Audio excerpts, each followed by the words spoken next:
खुदावंद के ज़िंदगी बख्श कलाम में से ज़बूर नंबर 2। कौमें किस लिए तैश में हैं और लोग क्यों बातल ख्याल बांधते हैं। खुदावंद और उसके मसीह के खिलाफ ज़मीन के बादशाह सफ़ आराई करके और हाकिम आपस में मशवरा करके कहते हैं, आओ हम उनके बंधन तोड़ डालें और उनकी रस्सियाँ अपने ऊपर से उतार फेंकें। वो जो आसमान पर तख्त नशीन है हंसेगा, खुदावंद उनका मज़हक़ा उड़ाएगा।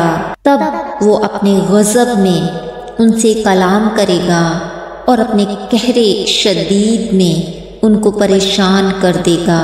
मैं तो अपने बादशाह को अपने कोह मुक़द्दस सयून पर बैठा चुका हूँ। मैं उस फरमान को बयां करूँगा। खुदावंद ने मुझसे कहा, तू मेरा बेटा है, आज तू मुझसे पैदा हुआ। मुझसे मांग और मैं कौमों को तेरी मेरास के लिए और ज़मीन के इंतहाई हिस्से तेरी मलकियत के लिए तुझे बख्शूंगा। तू उनको लोहे के असा से तोड़ेगा, कुम्हार के बर्तन की तरह तू उनको चकनाचूर कर डालेगा।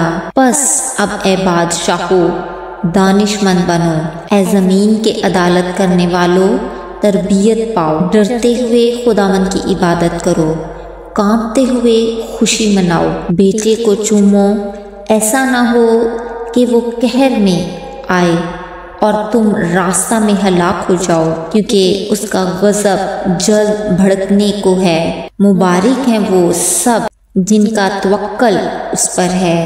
आमीन।